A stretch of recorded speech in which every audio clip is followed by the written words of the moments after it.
Good evening. Good evening. Welcome to StoriesRoc. And there are always those things that you can always laugh about later, but not exactly when they're happening, so tonight you get to hear all about it. Mistakes were made. True confessions, New Year's resolutions, and lessons learned eventually.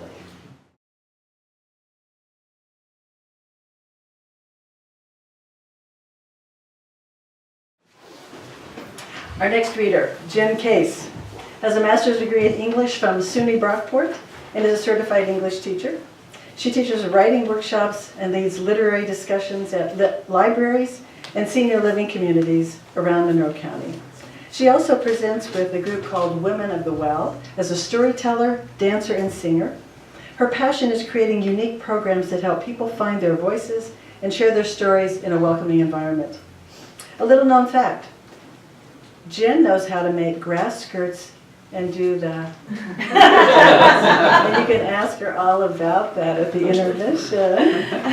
She will read Confessions of a Recovering Perfectionist.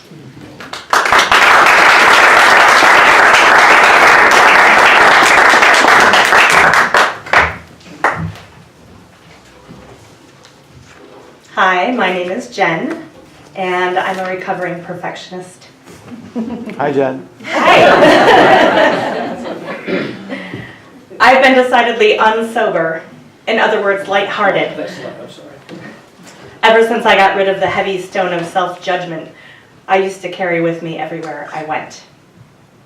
This is a good thing, since I'm also a perpetual bungler. The two don't pair very well. Picture the imperious flaming head in The Wizard of Oz, projecting its flawless power, and then see the bumbling man behind the curtain, terrified of being discovered to be human and fallible.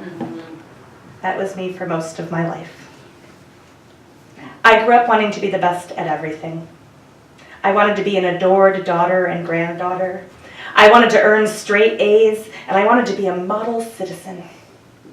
I wanted to be above reproach, and maybe believed I was. But even the goodest goody two-shoes messes up on occasion. I remember the time in kindergarten that Mrs. Hellman, the break aide, was in charge, and I said, "Liar, liar, pants on fire," to Michael, the kid who was always getting in trouble. Do you know she had the audacity to yell at me when he told on me? "Is your work done?" she wanted to know. It was not. My squirrel and acorns coloring page in our counting booklet was not completely filled in. But neither was Michael's. His work was never done. Mine was always done. Except for this once. Didn't she know I was one of the good kids? And he was one of the bad kids? I was furious.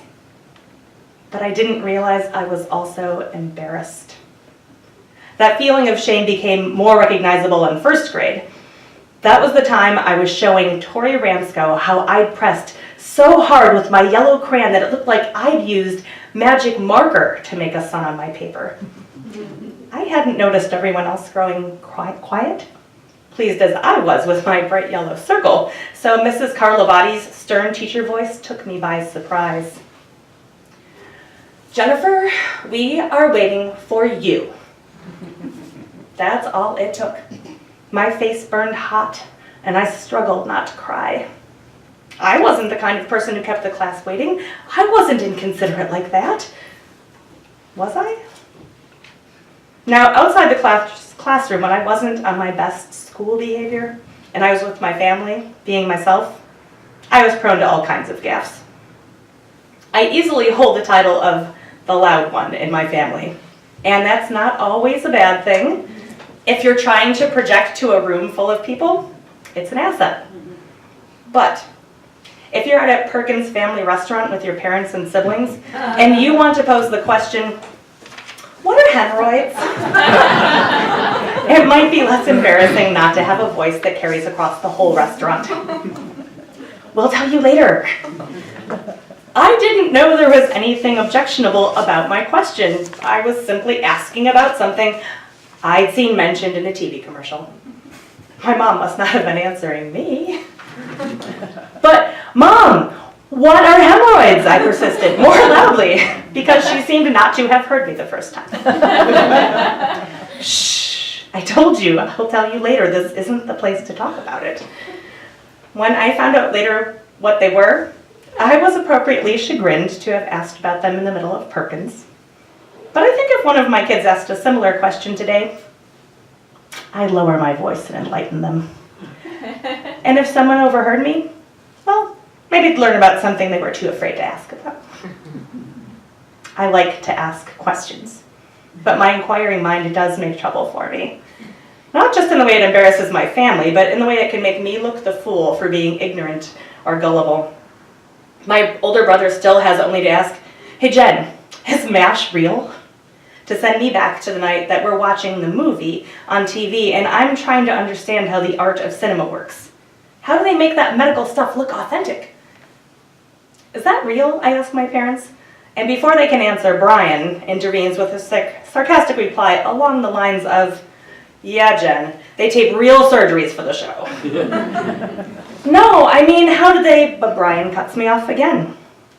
And I soon find that the initial question isn't the real mistake. It's trying to engage in a genuine conversation in the face of his ridicule that is the true error. Everyone else is laughing at his comical riffing on my question, and the more earnest I become about explaining what I really mean, the more frustrated I become. I finally give up and stop talking, and my parents counsel me to lighten up and not take things so seriously.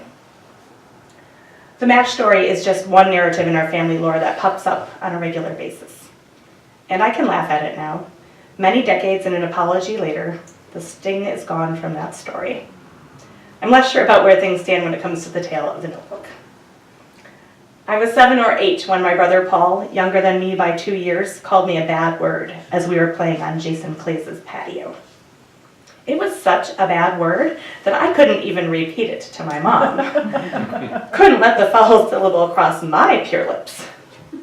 I decided the best thing to do would be to spell it out in huge letters on the inside cover of an old notebook we'd been given to use. "Mom, look what Paul called me. Paul called me a," and I pointed to the word I'd scrawled, F-U-K.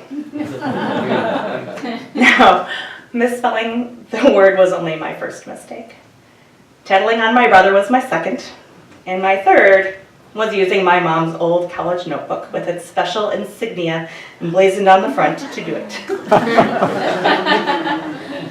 My mom's reaction was swift, but not directed at Paul, who had used the vulgar word to begin with. No, Paul wasn't the one who received the brunt of her anger. I did. "What are you doing?" she yelled, slamming the notebook shut so she could see the front cover. "That was my last Harper College notebook, and now it's ruined." She tore off the cover, ripped it up, and threw it away in the bathroom wastebasket. "That was special to me, and it was the only one I had left. Why would you do that?" I was surprised by her anger. I hadn't known that the notebook was anything important. Certainly wouldn't have desecrated it if I had. I went to bed feeling like the worst person in the world for wrecking something my mom loved. I wondered how I could fix it. Well, maybe I could pull the ripped fragments out of the trash, piece them together, and trace the image onto a fresh piece of cardboard to make a new cover. But it wouldn't be the right color, and it wouldn't attach properly to the spiral binding, and who was I kidding? Even my best effort would yield a wobbly, substandard product. The notebook was beyond repair, and it was all my fault. What kind of person did that sort of thing? Was dumb enough to write on the cover, which couldn't easily be torn out and discarded, but instead caused irreparable damage? What kind of person was so thoughtless, and was I that kind of person? I didn't like to think so. The best, or maybe it's the worst part of the story, is that months later, I discovered another Harper College notebook in our house. "Mom, you said that notebook I wrote in was the last one you had. What's this?" Oops, I thought it was the last one. Sorry, Jen.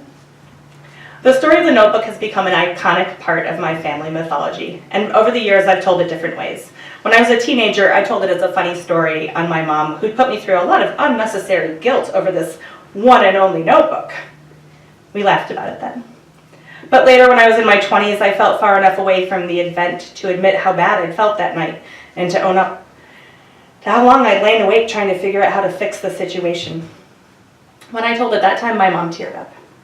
And still later, in my 30s, when my mom came for dinner and I'd had a rough day with my own kids, I said, "Mom, I had a Harper College notebook kind of day." Meaning I'd flown into a crazy rage and chewed someone out over something that was no big deal. "See, now you know what it's like," she said. And I did. As a parent, I've made plenty of mistakes.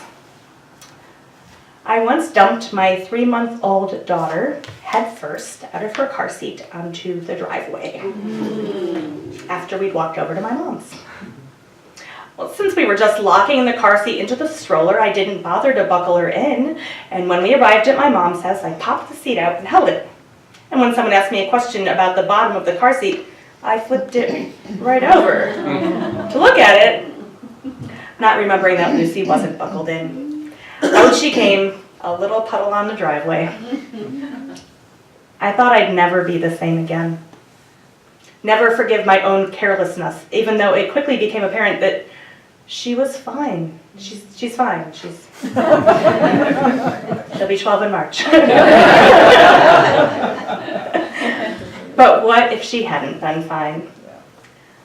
I was afraid my absence of common sense would prove to be a danger to my children in the future.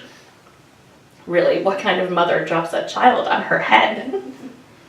Thankfully, my kids aren't typically in physical danger, but I'm still learning to live with the emotional wounds that we inflict on each other, especially the ones I deal out and may not even be aware of. When I began working on this piece, I asked my kids if they could think of times I'd blown up at them and made them feel awful, but no one had examples to offer. I urged them to share freely so we could take care of any festering bad feelings, but no one had much to say, which is too bad. I'd rather have them resolve their anxieties now than deal with them in therapy later. Why go on holding on to that stuff if you don't need to? Well, Saturday night, my son Eli, the only boy amidst 3 girls, slipped into my room where I was working away on the computer. "Mom, I thought of a mistake you made. One time you broke a bowl. It was that fancy one we used to use for fudge. And the pieces went everywhere. And you wouldn't let me come up from the basement until you cleaned it up. You had bare feet and someone had to bring you slippers, but you wouldn't let me get my sketchbook because there was glass everywhere." "And how did you feel about that?" I asked. "Annoyed." "Yeah, pal, I can see how that would be annoying. I'm sorry about the sketchbook. I was trying to keep you safe."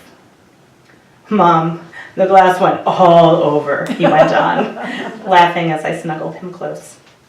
"I'm sure it did, buddy." I gave him a little squeeze. It turns out I'm exactly the kind of person I was always afraid I might be. The flawed and human kind.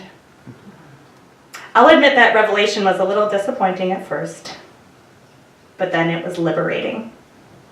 Because trying to project an image of perfection while struggling to keep a curtain pulled over all the messy blundering that goes on is frankly exhausting.